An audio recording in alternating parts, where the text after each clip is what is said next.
मुझे कहते हैं मिसेस तसव्वुर मलिक, टीएम ट्रैवल की ओनर, आपकी वीज़ा वेडनेस असिस्टेंस क्लास की होस्ट। आज जो टॉपिक मैं लेकर आई हूँ, इस टॉपिक में मैं बहुत शुक्रगुजार हूँ अपने अक्रॉस द वर्ल्ड व्यूवर्स का, जो मेरी हिम्मत बढ़ाते हैं और जो मेरी इस मेहनत को संवारते हैं। बात यहाँ नहीं ख़त्म होती है। और हमारे पाकिस्तानी बहन भाइयों का तो बहुत शुक्रिया, वो तो वैसे ही बहुत सराहते, वो तो अपने लोग हैं। अपना पाकिस्तान साडा पाकिस्तान। लेकिन बात यहाँ कर रही हूँ मैं अक्रॉस द वर्ल्ड, जो लोग इंडिया के हैं उनको मेरी तरफ से बहुत बहुत नमस्ते, जो मुझे इतना प्यार देते हैं, इतनी अकीदत देते हैं, इतनी मोहब्बत देते हैं। वो तमाम बंगालीज और वो तमाम यूरोपियन लोग जो नॉन मुस्लिम भी हैं, उनमें कुछ मुस्लिम भी हैं, और अक्रॉस द वर्ल्ड मेरी इस वीडियो को सराहते हैं, मुझे अपना कीमती राय देते हैं, मुझे अपना कीमती वक्त देते हैं और मेरी बातों को अंडरस्टैंड करते हैं और उस पर अमल भी करते हैं। तो जनाब, आज का जो स्क्रिप्ट बनाया है मैंने, वो स्क्रिप्ट बना है वो है तो शेंजन ही, ऑब्वियसली सी बात है, आपको पता है मेरा ज़्यादा फोकस शेंजन पर होता है, और क्योंकि लोगों को धोखा भी सबसे ज़्यादा शेंजन में मिला है, तो इसलिए मैं कवर भी शेंजन को करती हूँ। आज मैंने शेंजन की जिस कंट्री को कवर किया है वो बहुत ही पुरानी कंट्री है, लोगों की बड़ी हिट लिस्ट पे रहती है, और ये जो कंट्री है तो वो मैंने इस पे जो काम किया है वो किया ही मैंने व्यूवर्स चॉइस पर किया है। तो आज के लिए जो है वो मुझे बहुत कॉल्स आई, बहुत मैसेजेस आए कि जनाब मैडम, आपने शेंजन की इस कंट्री के बारे में हमें इंफॉर्मेशन भी देनी है, और नए साल में हमारे लिए आपने इसमें कुछ अच्छी चीज़ें भी निकालनी है, कुछ अच्छी वर्किंग भी करनी है। तो जनाब, शो का बाकायदा आगाज करने चलते हैं, और आज का टॉपिक है हमारा स्टे ट्यून्ड विद। इंफॉर्मेशन थी तो इसलिए मैंने लिख लिया, क्योंकि कहीं इंफॉर्मेशन देते वक्त कोई बात मेरी दिमाग से निकल ना जाए, या कोई इंफॉर्मेशन जो है वो मेरे बहुत ही प्यारे देखने वाले, मेरे व्यूवर्स, मेरे साथी, मेरे दोस्त, मेरे बहन भाई, मेरी फैमिली जैसे ताल्लुक रखने वाले बहुत ही अच्छे लोगों को सुनने में या समझने में कोई कोताही ना हो जाए। तो जनाब, मैं बताती हूँ, आज के जो डेस्टिनेशन है वो है पुर्तगाल। पुर्तगाल का ताल्लुक जो है वो है शेंजन में। शेंजन का ये सबसे कदीम मुल्क है, और ये मुल्क अपनी एक इनफरादियत की वजह से लोगों में बेहद मशहूर है, और लोग जो है वो जोक दर जोक जाना चाहते हैं पुर्तगाल। जनाब, तो बात करते हैं पुर्तगाल की। पुर्तगाल के का ऑफिशियल नाम रिपब्लिक ऑफ पुर्तगाल, यहाँ की जबान पुर्तगीज। अच्छा, ये लोकेटेड है Iberian peninsula, south west Europe. It is border, इसके बॉर्डर जो कनेक्ट होते हैं वो वेस्ट एंड साउथ में अटलांटिक ओशन से, और नॉर्थ में ये स्पेन से भी इसके बॉर्डर जो है वो मिलते हैं। ड्राइविंग साइड इसका राइट है, कॉलिंग कोड इसका +351 है, लैंग्वेज इसकी पुर्तगीज है, फ्लैग में जो चीज इसकी शो की जा रही है वो है आर्म कोट, और कैपिटल इसका लिस्बन है, जो कि इस मुल्क का एक बड़ा शहर माना जाता है। आप में से काफ़ी लोगों को शायद ये बात नहीं पता होगी, और आज मेरी वजह से ये इन्फॉर्मेशन आपको मिलेगी, क्योंकि हर मुल्क में कुछ ना कुछ ऐसी मालूमात ज़रूर होती है जो हमारे नाजरीन को नहीं पता होती है। तो जनाब, हम ये बताएंगे कि गोवा जो है वो बेसिकली पुर्तगाल का हिस्सा होता था, लेकिन ना काफ़ी तादाद आर्मी की होने की वजह से वो गोवा को लूज कर गया, और आज गोवा जो है वो इंडिया का हिस्सा है। और प्लस ये, क्योंकि इंडियन आर्मी जो है वो बहुत ज़्यादा तादाद में थी इसलिए, और पुर्तगाल में काफ़ी दौरे हुकूमत में और काफ़ी टाइम ऐसा एक सिलसिला रहा कि वहाँ पे आर्मीज की कमी होने की वजह से वो अक्सर पेशतर जंग या कोई ऐसे मामला जो है वो सही तरह से हैंडल नहीं हो पाते थे। जनाब, इसको यूरोपियन यूनियन में जो शामिल किया गया वो 1 जनवरी 1986 में इसका शुमार होने लगा।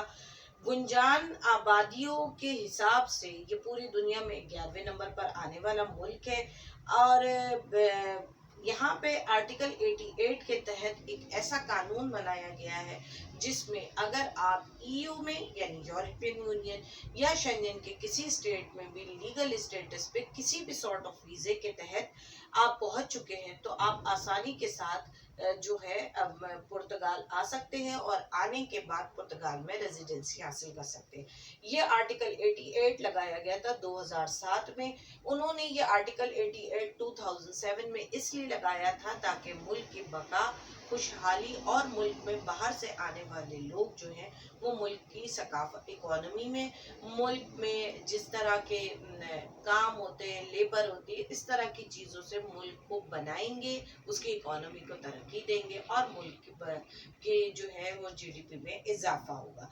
फिर रफ्ता रफ्ता ये होने लगा कि 2007 में जब ये नया कानून लाया गया तो उस वक्त तो अराउंड 3 महीना, 2 महीना, 210 दिन में ये काम तय पा जाता था और कई लोगों को रेजिडेंसी बहुत आसानी से मिल गई। रफ्ता रफ्ता ये होने लगा कि जब ये खबर पूरी दुनिया में जंगल की आग की तरह फैल गई तो आप समझ सकते हैं कि एक जमाने से लोगों की ये ख्वाहिश रही है कि वो जो है शेंजन में जाएं और शेंजन स्टेट में बस जाएं।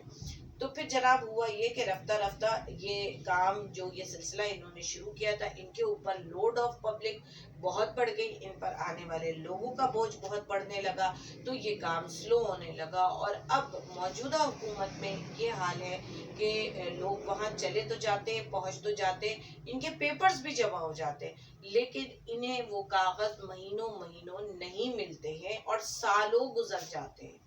अब तो 210 दिन बोल के 2.5 साल गुजर जाते हैं, 3 साल गुजर जाते, कई एक लोग तो बहुत ज्यादा दिल गिरफ्तार होके वो जगह ही छोड़ के किसी और शेंजन स्टेट बल्कि ऑस्ट्रिया चले जाते हैं, नॉर्वे चले जाते हैं और वहां जाके अपने कागजात अप्लाई कर देते हैं और बजाय इसके कि वो मजीद पुर्तगाल में रह के स्टे ऑन पे अपने आप को परेशान करें।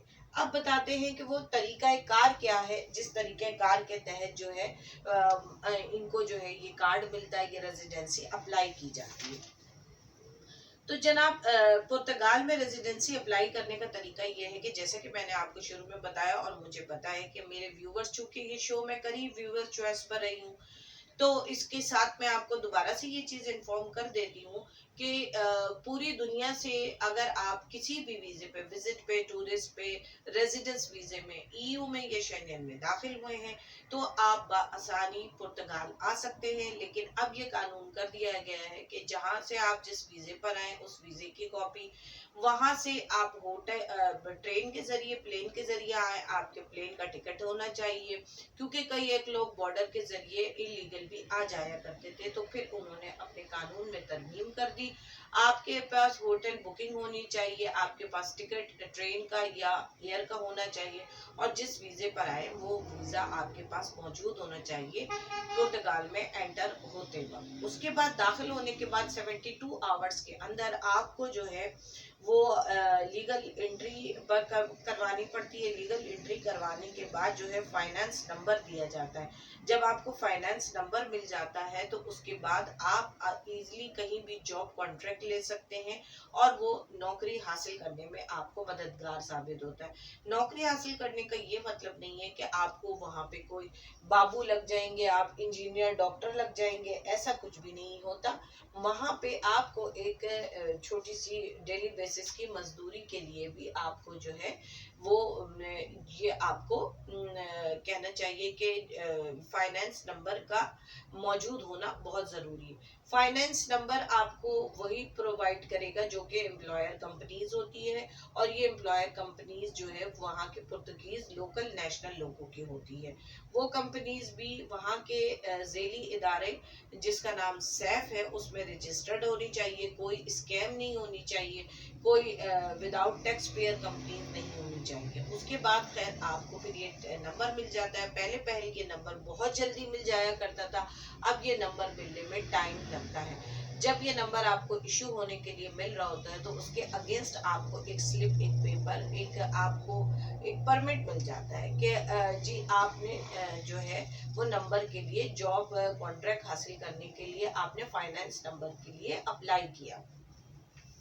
उसके बाद होता ये है कि जब आपको जॉब नंबर मिल जाए, फाइनेंस नंबर मिल जाता है, तो उसके बाद आपने ये करना होता है कि आपने पाकिस्तान से अपना, मैं पाकिस्तान का जिक्र कर रही हूँ, बट जो भी जिस नेशनल के भी लोग होंगे उनको अपने मुल्क से पीसीसी यानी पुलिस क्लियरेंस सर्टिफिकेट मंगवाना पड़ता है, जो कि वहाँ के फॉरेन अफेयर और पुर्तगाल के एम्बेसी से अटेस्टेड होने चाहिए। इसके बाद जो है वो आपने जमा कराने हैं, एंड देन उसके बाद पुर्तगाल की एम्बेसी से अटेस्ट करवाना है। एजेंडा बनाया जाता है। एजेंडा का मतलब है कि पुर्तगाल में इस वक्त करंट आप जहाँ रह रहे हो, आपको अपना एड्रेस देना होता है, उस एड्रेस की एंट्री करवानी होती है, जिसको हम एजेंडा कहते हैं। और फिर इसके बाद ये कागजात वहाँ के झेली इदारे, जिसका नाम सैफ है, वहाँ जमा करवा दिया जाता है। पहले ये कागजात जमा करवाने के कुछ माह बाद जो है आपको वहां से एक ईमेल क्रिएट करके मिलता है, जिस ईमेल पे आपको बायोमेट्रिक के लिए बुलाया जाता था, और फिर आप जॉब और जॉब के बाद रेजिडेंसी के लिए अप्लाई कर सकते थे। अब होता यह है कि इसी ईमेल के क्रिएट होने और आपके कागजात बनकर आने में बहुत लंबा टाइम लग जाता है। अब रीजन क्या है लंबा टाइम लगने का? क्योंकि पूरी दुनिया से लोग अप्लाई कर रहे हैं, और ज्यादातर लोग जो है वो चाहते हैं कि पुर्तगाल में उन्हें आसानी के साथ रेजिडेंसी मिल जाए, जिसमें होता ये कि इंडिया के पासपोर्ट, बांग्लादेश के पासपोर्ट और इसी तरह के दूसरे ममालिक के पासपोर्ट होल्डर्स का काम ज्यादा तेजी से हो जाता है निस्बतन पाकिस्तानी, अफगानिस्तान, वो मुल्क जिनके पासपोर्ट की वर्क कम है, वो जो है काफी उन्हें लंबा ड्यूरेशन तक वेट करना पड़ता है। कभी कभार तो ऐसा भी हुआ है कि लोग थक हार के किसी दूसरे शेंगन स्टेट मूव हो जाते हैं। अब पाकिस्तान में पुर्तगाल की एम्बेसी जो है वो बहुत प्रॉपर तरीके से काम नहीं करती है। अगर आप वहाँ ईमेल करते हैं तो सम टाइम वहाँ से ईमेल का 6-8 महीने तक जवाब नहीं आता है। हाँ, उनको जिनके बच्चे वहाँ ऑलरेडी रेजिडेंस ले चुके हैं, वो अपने पेरेंट्स को बुलाते हैं, तो उनका काम बहुत तेजी से हो जाता है, लेकिन बहुत तेजी में भी उनको 1.5 साल का टाइम लग जाता है। ये बात काफी काउंटेबल है। कभी कभी ऐसा होता है कि कुछ लोग उस टाइम अप्लाई करते हैं जिस टाइम जो है वो एम्बेसी खुली होती है या एम्बेसी पे लोड कम होता है, तो वो उनको फौरन से पेशतर ही रिप्लाई दे देते हैं। इंशाल्लाह, होपफुली, अल्लाह से हमें ये उम्मीद है कि पुर्तगाल जो है वो जनवरी में तमाम जगह पे काम करेगा। स्पेशली पाकिस्तान की बात कर रही हूँ, और अगर इंडिया में भी होगा तो वो जनवरी में ही स्टार्ट होगा। तो फिर ये है कि मैंने विजिट वीज़ा इंशाल्लाह आप लोगों का करना है।